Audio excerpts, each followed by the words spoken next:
каждой коровы по 20 литров, а их у Марии Вильдановой 35. Она единственная доярка в хозяйстве. После декретного отпуска долго не могла найти работу. Начинающий фермер пригласил к себе. Зарплата хорошая, устраивает за каждого теленка, и это дает премию. Создать 2 рабочих места – одно из главных условий гранта «Агростартап» национального проекта «Малое и среднее предпринимательство». А еще 10% первоначального капитала. Грант в 3 миллиона рублей Рамиль Миралиев получил прошлой осенью. Я не вытянул бы такую сумму покупать скотину, покупать корма. Агростартап помог во всем. Коров молочных пород привез из Башкирии. 2 телятника, коровник, молочный блок, ферма в 1000 квадратных метров.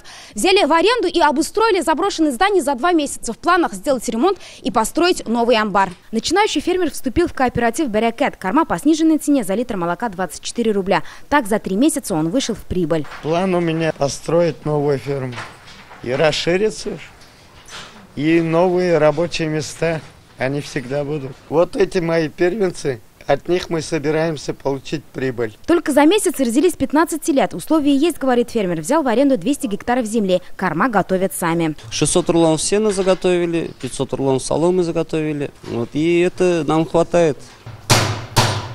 Уже начали готовиться к посевной. МТЗ, гусеничный трактор, технику приобрел за свой счет. В планах фермера увеличить поголовье до 100. Илюза Хамидуллина, Эрик Хабибуллин, ТНВ, Азнакаевский район.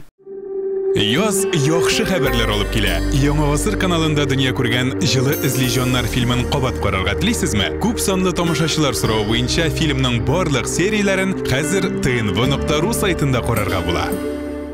Все новости дня, выпуски программы «Новости Татарстана», программы и фильмы на сайте tnv.ru и на YouTube-канале ТНВ. Подписывайтесь.